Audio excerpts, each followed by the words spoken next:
దేవునికి స్తోత్రం కలుగునుగాక. అందరూ బాగున్నారా? ఆత్మీయ జీవితంలో ఆత్మీయ నియమములను కలిగి ఉండటం చాలా ప్రాముఖ్యమైనది. దేవుడు మనకు కొన్ని నియమాలు ఇచ్చాడు. సైనికుని యొక్క అంతిమ లక్ష్యం కిరీటం పొందుకోవడమే.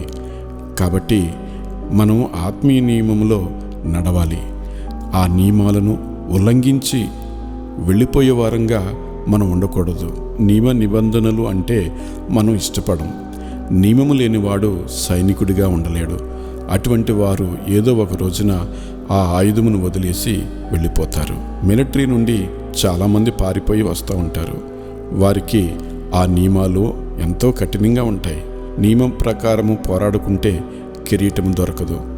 ఎవరిష్టానుసారంగా వారు జీవిస్తూ మేము ఆత్మీయంగా ఉన్నాము అని భ్రమిస్తే అది ఒక భ్రమగా మిగిలిపోతుంది. దాని యొక్క ముగింపు గొప్ప వాటమి. 2 తిమోతికి రాసిన పత్రిక 2వ అధ్యాయం 5వ వచనం.